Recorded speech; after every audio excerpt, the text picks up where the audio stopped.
तो साहब लिस्ट तो आपने देख ली होगी, हमारे सुजान भाई भी और अमीज भी और फलाना भी और रुबिका भी। भैया हम तो दाल भात खाते हैं, लो तुम भी खा लो, ये कहते हो क्या? अरे यार, अगर तुम हिंदू मुस्लिम में इंटरेस्टेड नहीं हो, अगर तुम इस तरह की बहसों में इंटरेस्टेड नहीं हो, अगर तुम इसको महत्वपूर्ण नहीं मानते हो, तो टीवी पे चमकने के लिए 2 टके की पार्टी होने के बावजूद आ क्यों जाते हो भाई?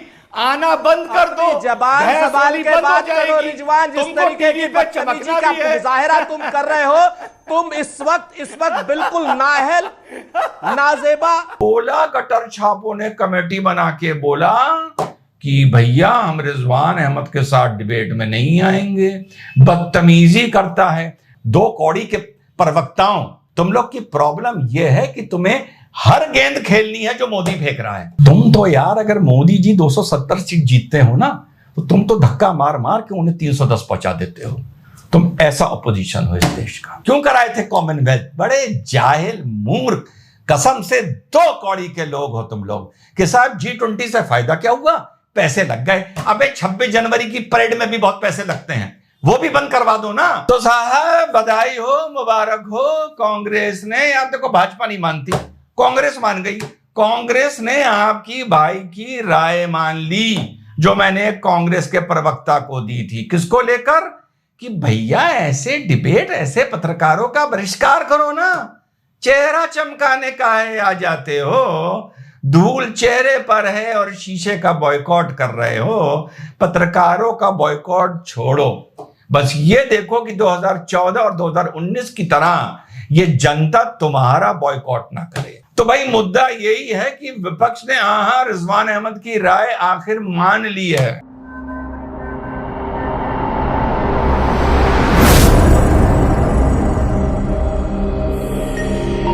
हेलो, नमस्कार, सत श्री अकाल, अस्सलाम वालेकुम, कैसे हैं जनाब? गुड। तो साहब लिस्ट तो आपने देख ली होगी, हमारे सुजान भाई भी और अमीज भी और फलाना भी और रुबिका भी, अर्नब भी, सब इसके लपेटे में आ गए। इनकी इतनी औकात नहीं है, अगर बॉयकॉट करना है पूरे चैनल का करो ना, पूरे चैनल का करो। कि साहब ये पत्रकार, तुम तो कहते थे पूरे के पूरे चैनल बिके हुए हैं, तो अगर पूरे के पूरे चैनल बिके हुए हैं तो उस चैनल में चुनिंदा 1 या 2 ही का क्यों किया? वो तुमने इस मारे किया, मैं बता दूं, क्योंकि तुम्हें उस चैनल पर आके चमकना भी है और एक दिन थूक के चाटोगे। और साथ में ये भी बोल रहे हो कि साहब अगर ये सुधर जाते हैं तो हम पुनर्विचार करेंगे। और ये बॉयकॉट की परंपरा पहली बार नहीं हुई है, ये आपके भाई के साथ भी हो चुकी है। याद है ना, 2 महीने पहले बताया था कि 16 गटर छापों ने कमेटी बना के बोला कि भैया हम रिजवान अहमद के साथ डिबेट में नहीं आएंगे, बदतमीजी करता है। बदतमीजी नहीं करता है, तुम्हारे कुर्ते और तुम्हारे पाजामे के धागे नोचता है। और हाँ, 2 कांग्रेस के प्रवक्ताओं ने भी आपके भाई का बॉयकॉट कर रखा है। एक तो पवन खेड़ा जी की जो बहन है राधिका खेड़ा जी, वो कहती है मैं इस आदमी के साथ नहीं आऊंगी। और वो हमारा दूसरा यूपी का छुटपैया प्रवक्ता कांग्रेस का राजपूत, इसी को मैंने ये सलाह दी थी। क्या सलाह दी थी? बहुत मस्त डिबेट था, आग लगा दी थी, आग, बिना पेट्रोल बिना माचिस के। देखो 1 मिनट सुना। अब जब मैं बोल रहा था तो किस्मत के मारे ये राजपूत जी बैकड्रॉप में हंसने लगे। ओहो, मैंने कहा भाई हंसी तो पे मेरा कॉपीराइट है, मेरा यूएसपी है। तुमने अपने मन में, मैंने सोचा हंसी में कैसे पंगा ले लिया। तुम्हें तो 2 सेकंड, 5 सेकंड, 10 सेकंड, 60 सेकंड हंसना पड़ेगा। यहां तो मोटर लगी है। शुरू में जो मुस्कुरा के कूल टेम्परामेंट दिखा रहे थे, अरे हमने कहा लानत है हम पर अगर हम तुम्हें कूल रहने दें। % बहस हिंदू मुसलमान, भारत पाकिस्तान, मंदिर मस्जिद और ये सब है, इसमें सच में बारूद बिछा दिया है। भारतीय जनता पार्टी ने 30 सेकंड में आप बोले काउंटर। तो ये 2 टके के लोग, 0 टके के लोग इनको आप हमारे साथ भिड़ाते हैं, तो मेरे साथ मुझे एक आपसे रिक्वेस्ट है कि कम से कम ऐसे लोगों की बात का तो जवाब मत मांगा कीजिए। ठीक है, ओके रिजवान 30 सेकेंड। 10 सेकेंड। जी रिजवान। अमीश भाई, बड़ी सिंपल बात कर रहा हूं। आप बड़ा प्यार करते हैं हमसे, आपके कोऑर्डिनेटर अक्सर हमें फोन करते हैं, हम सुनते हैं, हम कहते हैं नहीं नहीं नहीं नहीं, ये टॉपिक मुझे सूट नहीं कर रहा, नहीं नहीं नहीं, मैं इस टॉपिक में इंटरेस्टेड नहीं हूं। बहुत अक्सर होता है सब चैनल के साथ। अमीश भाई, अरे यार, अगर तुम हिंदू मुस्लिम में इंटरेस्टेड नहीं हो, अगर तुम इस तरह की बहसों में इंटरेस्टेड नहीं हो, अगर तुम इसको महत्वपूर्ण नहीं मानते हो, तो टीवी पे चमकने के लिए 2 टके की पार्टी होने के बावजूद आ क्यों जाते हो भाई? आना बंद कर दो। जबान सवाल के बात करो रिजवान। जिस तरीके की बदतमीजी का मुजाहरा तुम कर रहे हो, तुम इस वक्त बिल्कुल नाअहल, नाजेबा और बहुत ही घटिया किस्म के इंसान हो। देखिए, हम सबको बुलाते हैं, हम आपको बुलाते हैं, हम उनको भी बुलाते हैं। पता नहीं किस माँ बाप के बच्चे हो तुम, जो देखिए इतना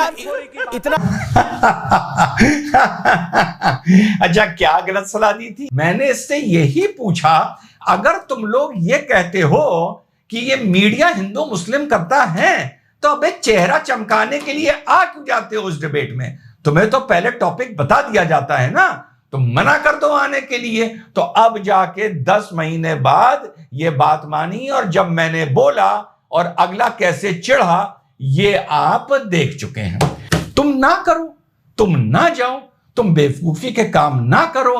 कोई भी डिबेट ऐसा नहीं होता जो समाज से जुड़ा हुआ ना हो। कोई ना कोई चीज समाज में होती है जिस पर डिबेट होता है। और तुम जो लोग कहते हो ये हिंदू मुस्लिम पर डिबेट होता है, इस पर डिबेट होता है, इकोनॉमिक्स पर होना चाहिए, इन्फ्लेशन पर होना चाहिए, सेंसेक्स पर होना चाहिए, कहते हो ना, तो अबे एस फॉर सुधियों, इसके चैनल अलग हैं जिनके तुमको नाम भी नहीं पता होंगे। हर इंपॉर्टेंट चैनल में एक बिजनेस चैनल होता है। जाओ ना वहां की एनालिसिस देखो, जाओ ना वहां की न्यूज देखो, जाओ ना वहां की ताजी खबरें देखो, कौन सा शेयर उठ रहा है, कौन सा शेयर गिर रहा है, वो तुम नहीं देखोगे। तुम्हें क्योंकि तुमको भी मजा हिंदू मुस्लिम में आता है। तो जब तुम्हारे ही चुन्ने काटते हैं कि तुम्हें हिंदू मुस्लिम ही का डिबेट देखना है, तुम्हें हिंदू मुस्लिम के डिबेट में ही आना है बदतमीजी करने के लिए, और बाद में फिर तुम उसका बॉयकॉट करते हो।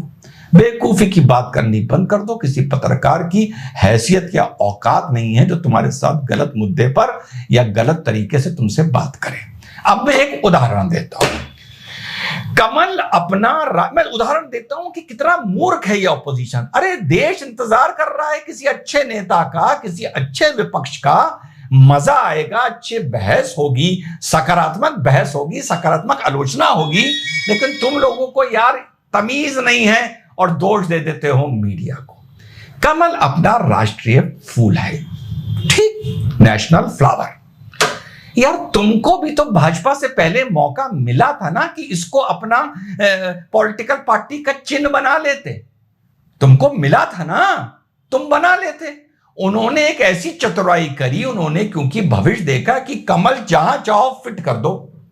अब मोदी जी जब गेस्ट का स्वागत कर रहे थे G20 में, अगर मोदी जी हर गेस्ट को वेलकम कमल देते, मान लो, तो क्या तुम उसका विरोध कर पाते?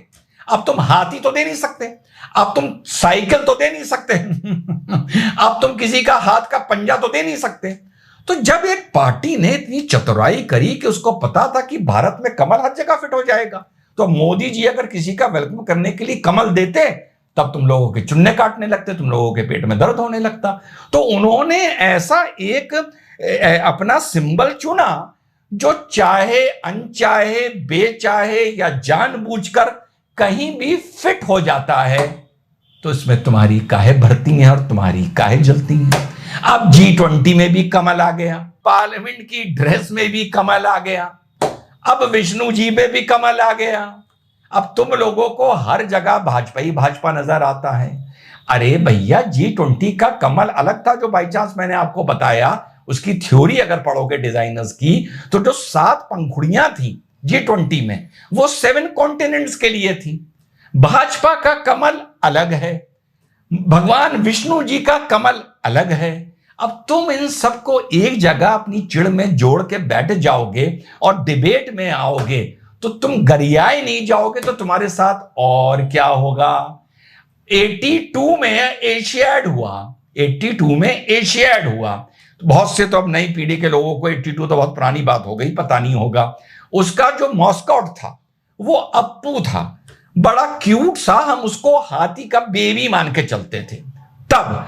आज अगर एशियाड हो और भाजपा उसी मॉस्कॉट को फिर से अप्पू ले आए तो तुम कहोगे भाजपा तो गणेश जी को लेके आ रही है। भाजपा हर जगह सांप्रदायिकता करती है, हिंदूवादी है, सनातन को प्रमोट करती है, क्योंकि इन्होंने अप्पू की जगह गणेश जी दिखा दिया किसी मॉस्कॉट की तरह।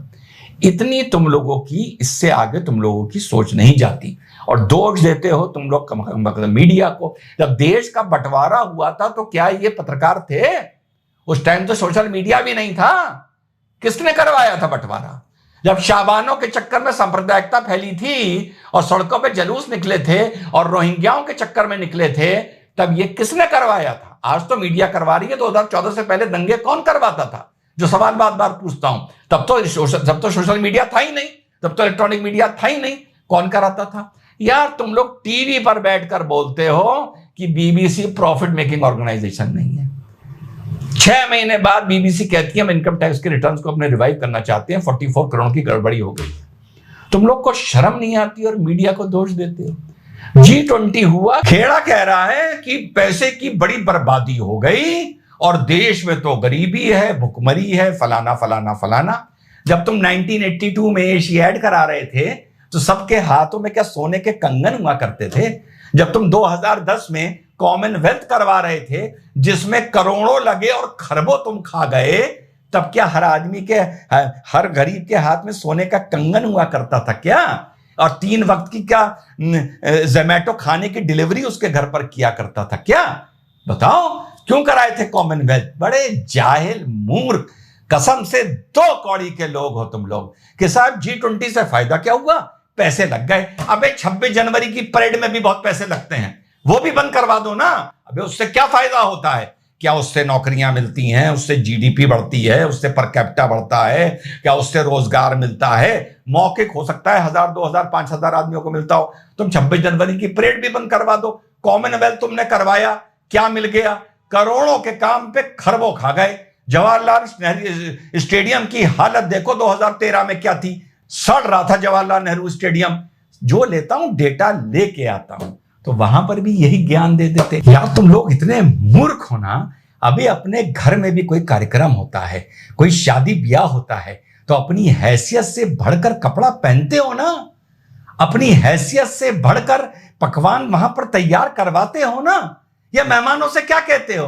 ये हम तो दाल भात खाते हैं, लो तुम भी खा लो, ये कहते हो क्या? ये हम तो भैया घर में पजामा कुर्ता फटा पहने रहते हैं, तो हम शादी में भी पहन के आ गए ना।